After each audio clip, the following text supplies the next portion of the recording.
Do you enjoy multiverse fiction? Well, alright, here it is. A book whose quality is hotly debated on the booktube and critical literary scene. You got it. Midnight Library by Matt Haig. Is this book overrated? Is it at all worth reading? Or is it an accurate depiction of depression whatsoever? Well, you found the right video. Let's discuss.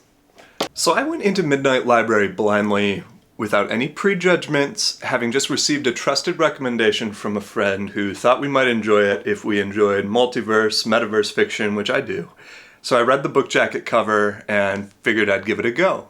The story's about a British woman in her mid-30s, Nora Seed, who some people may say is depressed, and while yes, I do agree with that assessment, it kind of misses the mark as to what the book is all about. I did enjoy the book a lot, and while it's not a 5-star recommendation from me, it is a 4-star.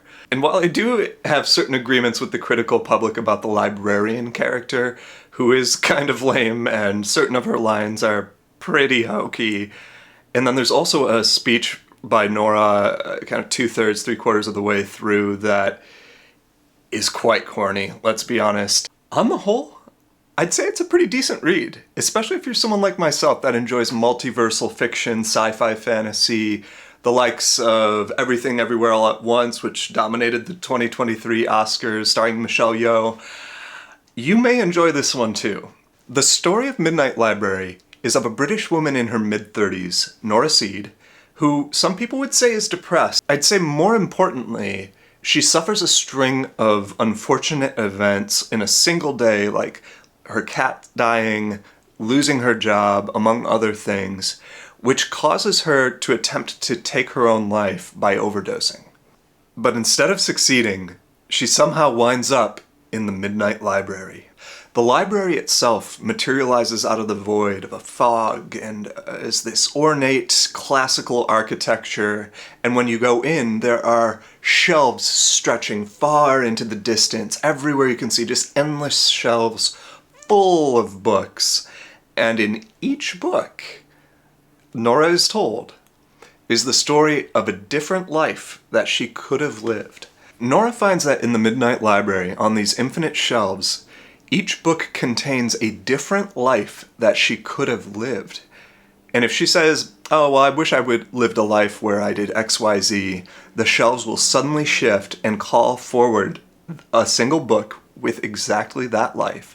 And if she opens it up and starts reading, she's transported fully with her own mind into that life and kind of hijacks the body of another Nora that is actually living that life. It's a cool idea. Now you can stay living this life as long as you want. However, if you begin to become disillusioned with the life and start to lose your connection to it, you're instantly transported back to the Midnight Library. Over the course of the book, she goes on a journey into a number of different lifetimes where each life has a different lesson to offer her, which she then kind of reflects on and learns back in the Midnight Library space, which hangs in between life and death. Some people don't think that this is good fiction, and I'm fine with that opinion. Everything out there is going to have its detractors. Not everybody's going to like every story, and that's okay. Similarly, I wouldn't say that the book is overrated. It's not one of my favorite books of all time, but it's good. Also, wouldn't say Matt Haig is one of my favorite authors of all time, but he's good. I would read another book by him. So therein lies a major point of contention. Matt Haig, the author, is somebody who, like myself, has suffered from mental health issues throughout his life, specifically depression, and has on more than one occasion, in more than one book, written about depression. Irish Times writer Stephen Moss, who wrote a piece about Haig about 2 years ago, says in his piece, while working in a nightclub on the island of Ibiza and devoting himself too enthusiastically to alcohol and drugs, he came close to killing himself. For his first 40 years, life was a struggle. In many ways, it still is a struggle. He has anxiety and tinnitus, and says he's always alert to the danger of his depression returning. Some people say that Matt Haig is a mental health writer. And if you look at it from that perspective critically, some people may say that his writing isn't a necessarily authentic representation of depression. And I think a little bit of that is more so touching on how gender is interpreted and represented by male authors writing female characters and vice versa. There's always going to be an element of disingenuousness in fiction. Murakami and Sanderson have been critiqued for this too, and while I feel Sanderson has gotten better over time with his writing of female characters, it is a common issue. Is Nora's depression authentic? Or is it more like Matt Haig's depression? Yeah, probably. Is it like how I experienced depression when I was younger? Not necessarily. And I don't think that detracts from the story at all. Right now is National Mental Health Awareness Month in the United States, and Mental Health Awareness Week at the time that I'm releasing this video. And I think part of the greater awareness around mental health issues is an understanding that not everybody's mental health is exactly the same. It's always going to look different, feel different. Who am I, or any of us, to say what an accurate representation of depression is, or feels like, or sounds like? Who are we to discount the experiences of others? I think there's a lot of good books out there that prominently feature mental health and illness as a subject matter, and we're all the better off for them. It's good to having multifaceted understanding of how mental illness presents itself to different people. At the same time, with all of that said, I do not think that Nora's depression is the most important part of this entire story. Depression is the vehicle that brings Nora into the context of experiencing the Midnight Library and what gems it has to offer her. The library itself is a really cool novel idea. The librarian, Mrs. Elm, is kind of a holographic memory representation of a first grade teacher that Nora had who left an indelible impression upon her and comes to serve as kind of an NPC guide to the library, and granted, is not the best part of the book. But the rules and mechanics of the library are pretty neat when you go through the book and start to get into it, and how the library itself is, in a way, the quote-unquote magic system of this book.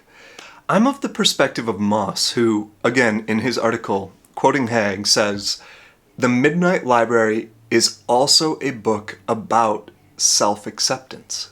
I think that's absolutely what I took from this book, and an important lesson to continue learning throughout life. And, spoiler alert, I'll give you a moment to fast forward if you don't want to hear this next few seconds.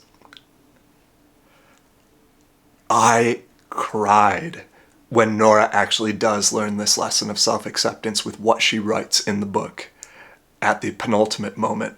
And come on, people, it's a short book. She winds up in the library on page 24 where the action starts in earnest, so the book moves fast. It's a quick and easy read. And honestly, it's a really cool idea, where the library as fantasy element is just a new take on the multiverse experience, where it takes almost dying and living in this in-between limbo of the library to be able to step outside your life and see it for what it is and what you really need to understand about your own experience. Nora does meet another multiversal library traveler like herself, but unlike her, for him, the library is an old mom-and-pop video store, and instead of books, it's VHS videotapes that he plugs into a VCR, and that's what teleports him into his experience. For me, it got my imagination flowing and kind of reflecting on what those different lifetimes would have been if I made a different decision here or there. I try not to live with regrets, but I think there are different decisions that I might have made along the line at different points in my life to consider what a different person I would have been and see how that would play out. Overall, I also agree with Karen Joy Fowler, who in her New York Times book review of The Midnight Library says, and check out this cover image from Evan Cohen, isn't this cool? Anyways, Fowler writes, "The narrative throughout has a slightly old-fashioned feel, like a bedtime story. It's an absorbing but comfortable read, imaginative in the details, if familiar in its outline. The invention of the library as the machinery through which different lives can be accessed is sure to please readers, and has the advantage of being both magical and factual. Every library is a liminal space." God, I love that. Every library is a liminal space. The Midnight Library is different in scale but not in kind, and a vision of limitless possibility, of new roads taken, of new lives lived, of a whole different world available to us somehow, somewhere, might be exactly what's wanted in these troubled and troubling times. Every library is a liminal space, and that's part of what I love about books. I know these books about books have become somewhat of a trending subgenre in recent years, but I don't know. I like it. Consider me on the bandwagon, because I love books. To be surrounded by books is an experience in liminality because these works truly do transport us to new realms and new experiences. And what would our lives be without those experiences? My life would be less if I didn't have all the valuable resources that libraries have provided to me throughout the years. And I connect to that.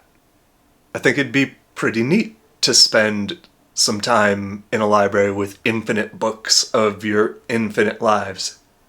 I'd chill there a while. And then just beyond the magical library component, the story is pretty good. Nora's character is one with depth, and she's lovable to a certain degree, and as a lover of Thoreau myself, she, in the book, is a sometimes Thoreau scholar, so you get, sprinklings of his wisdom throughout the story, and it makes it that much richer. Also, if you feel like audiobooking this one, Michelle Williams' portrayal of Nora is phenomenal. She does great work on screen, but I felt that her reading and portrayal of Nora was perfect. I would say is also at times deeply moving.